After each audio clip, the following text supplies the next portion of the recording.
Hello friends எல்லாரும் எப்படி இருக்கீங்க? ஒரு கப் ரவை இருந்தால் போதும். டக்குன்னு ஈவினிங் சுட சுட நீங்கள் வீட்டில் இருக்கிற எல்லாருக்கும் ஒரு ஸ்நாக்ஸ் செஞ்சு கொடுக்கணும் அப்படின்னு நினச்சிங்கன்னா இந்த மாதிரி நீங்கள் ரெசிபியை ட்ரை பண்ணி பாருங்கள்.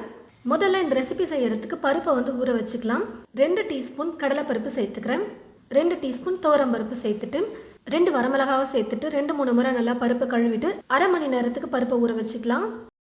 பருப்பு நல்லா ஊறினதும் தண்ணி இல்லாமல் வடிச்சிட்டு ஒரு மிக்ஸி ஜாரில் சேர்த்துட்டு ஊற வச்சு அந்த வரமிளகாவையும் சேர்த்துட்டு கொரகொரன்னு இது போல் வந்து அரைச்சி எடுத்துக்கோங்க. ரொம்ப நைஸாக இல்லாமல் கொஞ்சம் கொரகொரப்பாக இருக்கிற மாதிரி அரைச்சி சேர்த்துக்கிட்டா நல்லாயிருக்கும்.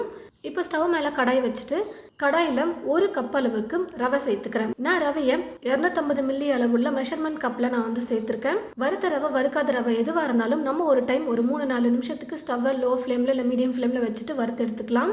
நான் வந்து இப்போது வெள்ளை ரவை யூஸ் பண்ணியிருக்கேன். கோதுமை ரவை கூட நீங்கள் எடுத்துக்கோங்க. இன்னும் நல்லா ஹெல்த்தி வெர்ஷனாக ட்ரை பண்ணணும் அப்படின்னு நினச்சிங்கன்னா கோதுமை ரவையில் நீங்கள் செஞ்சு பாருங்கள்.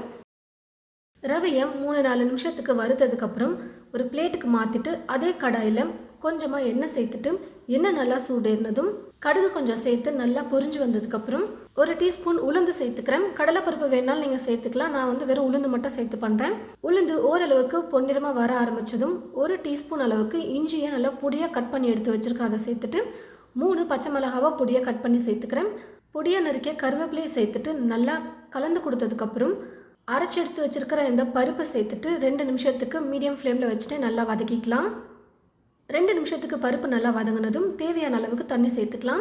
1 கப் ரவைக்கு 2 கப் தண்ணி சேர்த்துக்கிறேன். இதே நீங்கள் கோதுமை ரவை அப்படி சேர்க்குறீங்க அப்படின்னா 2.5 கப் அளவுக்கு நீங்கள் தண்ணி சேர்த்துக்கோங்க, கரெக்டாக இருக்கும். தேவையான அளவுக்கு உப்பையும் சேர்த்துட்டு 1 கைப்பிடி அளவுக்கு தேங்காவை நான் அரைச்சி எடுத்து வச்சுருக்கேன். நான் வந்து மிக்சியில் அரைச்சி எடுத்துக்கிட்டேன். நீங்கள் துருவியும் சேர்த்துக்கலாம். உங்களுக்கு எப்படி பிடிச்சிக்கோ அந்த மாதிரி ஆட் பண்ணிக்கோங்க. எல்லாத்தையும் சேர்த்து நல்லா கலந்து கொடுத்துட்டு தண்ணியை வந்து கொதிக்க வச்சுக்கலாம். பாருங்கள் ஃப்ரெண்ட்ஸ், தண்ணி நல்லா கொதிக்க ஆரம்பிச்சிருச்சு. இப்போது வறுத்த ரவையை கொஞ்சம் கொஞ்சமாக சேர்த்து உருண்டைகள் கட்டாத மாதிரி நல்லா கலந்து கொடுத்துக்கலாம். ஸ்டவ்வை வந்து அப்படியே மீடியம் ஃப்ளேமில் வச்சுட்டு குக் பண்ணிக்கலாம். பாருங்கள் ஃப்ரெண்ட்ஸ், சேர்த்துருந்த தண்ணி எல்லாமே நல்லா அப்சர்வ் ஆகிட்டு நல்லா இந்த மாதிரி கெட்டியான பதத்துக்கு வந்திருக்கு. இப்போ ஸ்டவ் ஆஃப் பண்ணிவிட்டு கை பொறுக்கிற அளவுக்கு சூடு குறைஞ்சா போதும். அதுக்கப்புறம் நம்ம வந்து உருண்டை பண்ணி எடுத்துக்கிறதுக்கு கரெக்டாக இருக்கும். ஓரளவுக்கு இப்போ சூடு ஆறுனதும் கொழுக்கட்டை மாதிரி நான் வந்து பிடிச்சி வச்சுக்கிறேன். நல்லா நீங்கள் உருண்டையாக இது போலையும் பண்ணிக்கலாம். அப்படிலாம் பிடி கொழுக்கட்டை பண்ணுவோம் பார்த்தீங்களா, அந்த மாதிரி கொஞ்சம் தட்டையாக நீங்கள் பிடிச்சி வச்சுக்கலாம். இல்லை உருண்டை பண்ணி கூட நீங்கள் வச்சுக்கலாம். நான் வந்து கொஞ்சம் சிலிண்டர் ஷேப்பில் அப்படி நான் வந்து ரெடி பண்ணி வச்சுருக்கேன். உங்களுக்கு ஷேப் எப்படி பிடிச்சிருக்கோ அந்த மாதிரி நீங்கள் ரெடி பண்ணி எடுத்துக்கோங்க. நான் வந்து இப்போ இட்லி பாத்திரத்தில் பண்ணலை, ஸ்டீமரில் வந்து பார்த்திங்கன்னா நான் வந்து வேக வச்சு எடுத்துக்கிறேன்.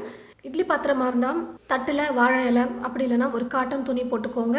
இல்லைனா எண்ணெய் தடவிட்டு நீங்கள் வேக வச்சு எடுத்துக்கலாம். நான் வந்து ஸ்டீமருக்கு ஒரு வாழை இலையை கட் பண்ணி போட்டுட்டு பிடிச்சி வச்சுருக்கிற அந்த கொழுக்கட்டை எல்லாத்தையும் வச்சுட்டு வேக வச்சு எடுத்துக்கலாம். தண்ணி நல்லா சூடேறினதுக்கப்புறம் ஒரு 8-10 நிமிஷத்துக்கு நீங்கள் வேக வச்சிங்கனாலே போதும்.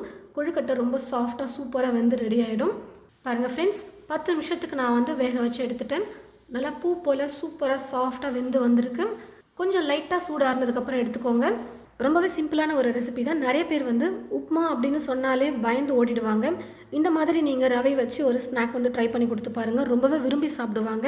நம்ம பருப்பெல்லாம் அரைச்சி சேர்த்துருக்கிறதுனால அந்த டேஸ்ட்டே வந்து பார்த்திங்கன்னா ரொம்ப சூப்பராக இருக்கும். தேங்காவை ஆட் பண்ணியிருக்கிறதுனால அந்த ஃப்ளேவர் வந்து ரொம்ப சூப்பராக இருக்கும் டேஸ்ட் சாப்பிட. நம்ம சுட சுட ப்ளைனாகவே இதை சாப்பிட்டுக்கலாம். நீங்கள் இதை பிரேக்ஃபாஸ்ட்டாக இந்த மாதிரி கொடுக்கணும் அப்படின்னு நினச்சிங்கன்னா கூட ஒரு கார சட்னி செஞ்சு கூட நீங்கள் சைட் டிஷ்ஷாக வச்சு கொடுத்துட்டிங்கன்னா, ரவையில் உப்புமா சாப்பிட பிடிக்காதவங்க கூட இந்த மாதிரி வந்து கொழுக்கட்டை வச்சு கொடுத்தீங்கன்னா பிரேக்ஃபாஸ்ட்டாகவே சாப்பிட்டுக்குவாங்க. அவ்வளோ டேஸ்ட்டு நல்லாயிருக்கும். கண்டிப்பாக நீங்களும் இது போல் உங்களுடைய வீட்டில் ட்ரை பண்ணி பார்த்துட்டு எப்படி இருந்ததுன்னு சொல்லிட்டு மறக்காம கமெண்ட் பாக்ஸில் வந்து கமெண்ட் பண்ணுங்கள். இந்த ரெசிபி உங்களுக்கு பிடிச்சிருந்தா மற்றவங்களுக்கும் ஷேர் பண்ணுங்கள். இது போல் நிறைய ரெசிபிஸ் பார்க்க தமிழ் ஃபுட் மசாலா சேனலில் மறக்காமல் சப்ஸ்கிரைப் பண்ணிக்கோங்க. தேங்க்யூ.